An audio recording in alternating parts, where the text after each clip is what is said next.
غیر ملکی طاقتیں انوالو ہیں، اور غیر ملکی طاقتیں جو ہے انوالو ہیں، وہ اس میں بھارت سر فہرست ہے۔ کچھ افغانستان کے لوگ بھی ہیں، لیکن بھارت جو ہے وہ مین کریکٹر ہے بلوچستان میں۔ اور ساتھ ہی انہوں نے یہ بھی کہا کہ BLA اور را جو ہیں وہ دو نام ہیں ایک ہی۔ اب وہ اردو میں کہتا ہے نا ایک جان دو قالب، تو یہ انہوں نے کیوں کہا، ذرا اس کے اوپر بات کرنے کی ضرورت ہے۔ اگر آپ کو یہ ولاگ دیکھتے ہوں گے تو اپڈیٹ ہوگا، آپ کے پاس علم بھی ہوگا، لیکن ادروائز بھی ٹی وی چینلز پر بھی بہت ساری چیزیں چلی۔ BLA کے لوگ جو ہیں وہ اکثر دلی میں پائے جاتے ہیں۔ جب BLA بنی اس کی قیادت اس وقت دلی میں تھی۔ ہربیار مری چونکہ اس کے اور برامدہ بگٹی وہ قائد ہیں ان کے، اور وہی مینٹور ہیں، وہی بنانے والے ہیں، وہی فنڈ ریزنگ بھی کرتے ہیں، وہ اکثر بھارت میں پائے جاتے ہیں۔ اور ابھی کچھ عرصہ پہلے، کوئی شاید 2-3 مہینے پرانی بات ہے، یہ بھی خبر آئی تھی کہ ہربیار مری کو $25 ملین جو ہے وہ، اور برامداغ کو BLA کی ایکٹیویٹیز کے لیے دیے گئے ہیں را کی جانب سے۔ اب وہ ہربیار مری ہمارے ہاتھ تو آتے نہیں ہے، تو ہم ان سے پوچھ لیتے ورنہ، لیکن یہ ہے تو۔ اور پھر BLA کے اکثر لوگ وہ ہوا کرتے تو استاد اسلم اچھو، بعد ازاں انہوں نے مین اسٹریم میں شمولیت کی، انہوں نے ہتھیار پھینک دیے، اور آج کل وہ لوگوں کو یہ تاکید کرتے دکھائی دیتے ہیں کہ دہشت گردی کی طرف مت جائیں۔ آپ کے نظریات اپنی جگہ، آپ کے خیالات اپنی جگہ، لیکن یہ دہشت گردی کی طرف مت جائیں، اور پاکستان کی مین اسٹریم پالیٹکس پیدا کریں، کیونکہ وہ بھارت میں رہے، وہ زخمی ہوئے تھے ایک کسی واقعے میں، اس کے بعد وہ افغانستان چلے گئے، وہاں سے ان کو بھارت لے جایا گیا، وہ دلی کے ایک ہاسپٹل میں علاج کراتے رہے، اور ان کا ریکارڈ اور بشمول تصاویر اور ویڈیو بھی سامنے آ گئی۔ تو یہ ہوتا ہے، اور بھی کئی لوگ ہیں BLA کے جو بھارت میں پائے جاتے ہیں، ان کے ٹریننگ کیمپس بھی بھارت میں ہیں، راجستھان میں کہا جاتا ہے۔ ایک زمانے میں MKM کے بارے میں بھی یہ خبریں آتی تھی، جاوید لگڑا اور اقبال لاڈلا وغیرہ کی تو تصویریں بھی آئی تھیں اور ویڈیوز بھی آئی تھیں، اس وقت انہوں نے قبول بھی کیا تھا۔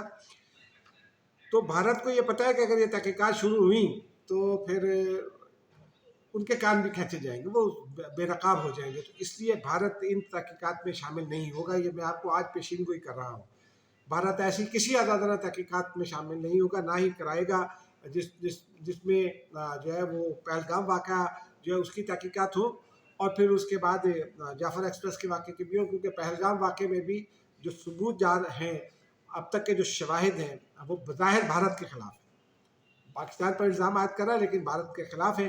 اب انہوں نے، آپ یہ دیکھیے کہ اس واقعے کے نتیجے میں انہوں نے کیا کیا۔ انہوں نے سنتاس معاہدے کو اٹیک کیا۔ سنتاس معاہدے پر بہت پہلے سے بھارت کی کوشش کر رہا ہے کہ معاہدہ ختم بھی کر دیا جائے، تو انہوں نے پاکستان کا پانی روکنے کی دھمکی دے دی، سنتاس معاہدہ معطل کر دیا، آج 22,000 کیوسک چھوڑ دیا جہلم میں، دریا جہلم میں۔ یعنی وہ کنسسٹنٹ نہیں ہے، کیا سوچتے ہیں، کیا سوچ کر انہوں نے یہ کام کیا، کیا سوچ کر پانی چھوڑا، یہ اگلے دنوں میں اس پہ بات کریں گے۔ لیکن ان کی پالیسی یہ ہے، وہ کیا کہتے ہیں، رام رام جپنا پرایا مال اپنا، اور منہ میں چھری بغل میں چھری منہ میں رام رام، یہ سب وہ کرتے ہیں۔ اور پھر انہوں نے 2 روز پہلے بند کیا، آج پانی کھول دیا اور 22,000 کیوسک چھوڑ دیا، آئندہ بھی یہی ہوگا۔ اب آتے ہیں ناظرین ذرا اس خبر کے اگلی جانب، جو کہتے ہیں نا کہ فوج کی تیاری کیا ہوتی ہے، جنگ لڑنے کے لیے تیاری کیسے کی جاتی ہے۔ میرے ایک دوست ہیں، بریگیڈیئر کے عہدے سے ریٹائر ہوئے ہیں، زبردست دوست ہیں، اور بہت پڑھے لکھے آدمی ہیں، PhD انہوں نے کر لیا ریٹائرمنٹ کے بعد، اور وہ پڑھتے لکھتے ہیں، ریسرچ کرتے ہیں۔ اور چونکہ وہ فوج میں لڑے ہیں تو مختلف محاذوں پر بھی انہوں نے خدمات انجام دی ہیں۔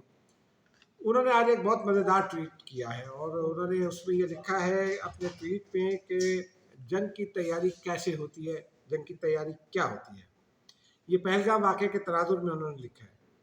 انہوں نے یہ لکھا ہے کہ جنگ کی تیاری سادہ سی ہے، چولا یعنی کپڑے، چمڑا بیلٹ وغیرہ، پھر وہ کہتے ہیں ویپن ہتھیار، اور موو یعنی آگے بڑھنا، حرکت میں آنا۔ آگے انہوں نے یہ کہا کہ وہ اس کے بعد جو اضافی اسلحہ ہے، گولہ بارود ہے، فیول ہے یعنی پیٹرول، اور کھانا وغیرہ، ان کا یہ سکھلائے ہوئے راستوں سے بعد میں پہنچتے رہتے ہیں۔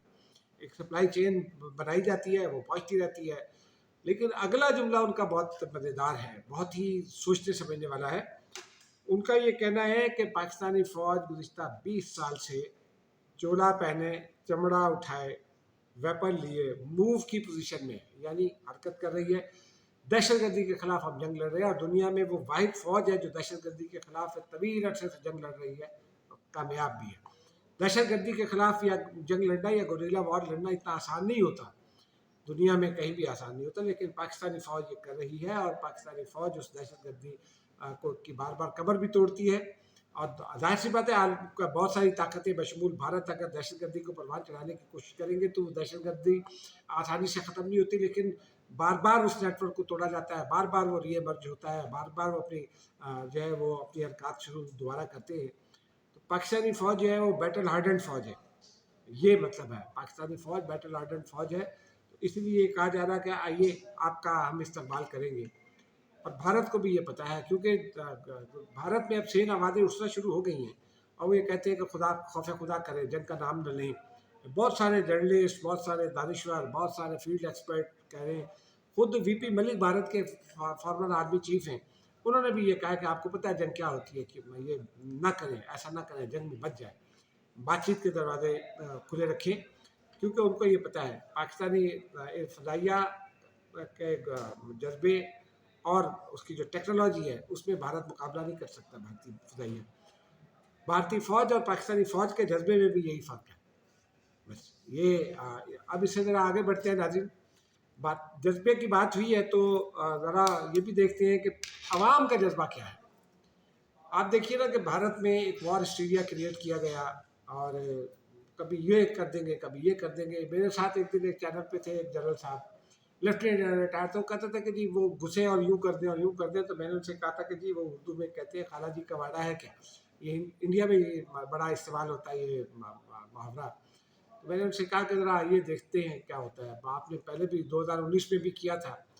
تو ایشو یہی ہے کہ وہ لیکن لوگ اس کو کیسے لیتے ہیں. مجھے یاد ہے میں نے کہانیاں پڑھی ہیں، میں تو میری تو پیدائش اس جنگ کے بعد ہوئی، لیکن وہ کہتے ہیں جب لاہور پر حملہ ہو رہا تھا تو یہ لوگوں کو بتایا گیا کہ لاہور انڈر اٹیک ہو رہا ہے. اور بھارت نے کہا تھا، بھارتیوں نے کہا تھا کہ ہم شام کو جم خانہ لاہور میں شراب و شباب کی محفل سجائیں گے. تو وہ جو تھے جنرل میجر جنرل، ان کی جیپ یہاں آرمی میوزیم میں کھڑی ہے. میں ان کا جو ہے وہ عہدہ 15 ڈویژن کے تھے انچارج، میجر جنرل تھے، غالباً ان کا نام لکشمن تھا. وہ کہتے تھے کہ جناب ہم شام کو محفل سجائے گا. وہ اپنی جیپ چھوڑ کر بھاگے باغا اٹاری سے، برکی معاف کیجیے گا برکی کے محاذ سے. تو ان کو وہ ناکو چنے چبائے. میجر راجہ عزیز بھٹی کی جو اس میں جنگ میں خدمات ہیں وہ دنیا کی جنگی تاریخ کے لیے ایک مثال ہے. اور یہ امریکن جو وار ریسرچرز ہیں انہوں نے اپنی کتابوں میں یہ لکھا ہے. تو یہ اس وقت بھی، اور پھر جب لاہور کے لوگوں کو یہ پتہ چلا تو وہ لاہور کے لوگ جو ہے وہ جنگی تیارے آ رہے ہوتے تھے بھارت کے بم پھینکنے کے لیے. لوگ جوک در جوک سڑکوں پر آ رہے ہوتے تھے، اور وہ تیار ہوتے تھے، وہ بارڈر پر بھی پہنچتے تھے بھارت کو جواب دینے کے لیے. یہ اس وقت کا جذبہ تھا. پھر وہ جو ہے وہ خطہ لاہور تیرے جانثاروں کو سلام جو ہے وہ تخلیق ہوا، رئیس امروی صاحب نے کیا. اور پھر وہ بھی بھارت کو یہ بتایا گیا کہ جنگ کھیڑنی ہوتی زلانیاں دی، یعنی جنگ خواتین کا کھیل نہیں ہوتی. یہ اس وقت کے ٹرم میں، چونکہ لاہور میں اس طرح کی ٹرمز استعمال ہوتی ہیں تو انہیں یہ بتایا گیا. اور پھر اس کے بعد دنیا نے دیکھا کہ کیسے بھارت جو ہے وہ ناکام ہوا، اور خود بھارتی جو ہے فوج کے سربراہان نے یہ تسلیم کیا کہ وہ جنگ 1965 کی جنگ وہ ہار گئے تھے.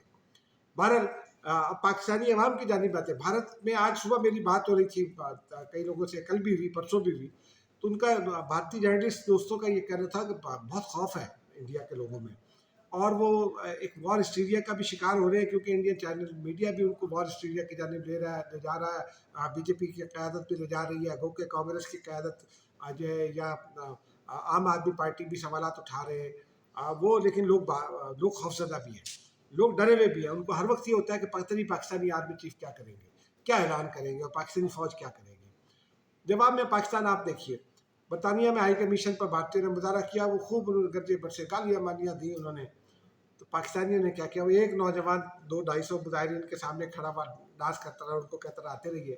پھر اس کے بعد تھوڑا سا دور اس سے کچھ فاصلے پر، چند فٹ کے فاصلے پر، پاکستانیوں نے چائے کا اسٹال لا کر لگا دیا، اور اس کے اوپر ابھی نندن کی تصویر لٹکا دی. ایک صاحب پکڑ کے کھڑے ہو گئے کلبھوشن کی تصویر، اور اس کے اوپر لکھا تھا ٹی از فینٹاسٹک. تو یہ تو ہو رہا ہے، لیکن پاکستان کے اندر بھی زبردست میمز بن رہی ہیں. وہ آج ایک میں نے دیکھی ویڈیو دیکھی، ٹک ٹاک ویڈیو. وہ خاتون اپنے شوہر کو کہہ رہی ہیں کہ تم بڑی دیر سے آئے ہو. تو انہوں نے کہا کہ جی بیگم جنگ لگنے والی ہے، پریشان ہو. تو انہوں نے کہا خیر ہے، جنگ تو لگنے والی ہے، لیکن مجھے تو افسوس ہے کہ میں نے نئے کپڑے نہیں بنائے. انہوں نے کہا کہ وہ ویڈیو میں کہ تینوں جنگ نئے کپڑے نہیں پی ہے، جنگ لگ رہی ہے. انہوں نے کہا بھی بھارتی جب آئیں گے تو کیا کہیں گے کہ انہوں نے نئے کپڑے بھی نہیں پہنے. پھر ایک خاتون کی ہے کہ وہ برتن دھو رہی ہے اور کہہ رہی ہے کہ انڈیا وہ پانی کھول دو، برتن دھو رہے ہیں. ایک صاحب نے منہ پر صابن لگایا ہوا ہے، وہ کہہ رہے ہیں کہ یار پانی تو کھولو ذرا، میں صابن تو صاف کر لوں.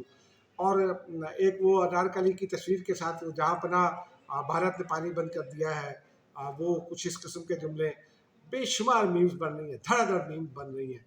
اس کا مطلب ہے کہ پاکستانی جو ہیں وہ انہوں نے بھارتی جو جنگی ماحول پیدا کرنے کی کوشش ہے اس کو ایک فیسٹیوٹی میں تبدیل کر دیا ہے.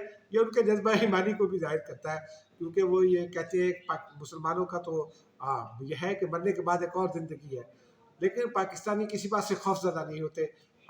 بھارتی رویے کے باوجود یہ ہم نے پاکستانیوں نے اس دفعہ ثابت کیا ہے. مجھے اجازت دیجیے، خدا حافظ.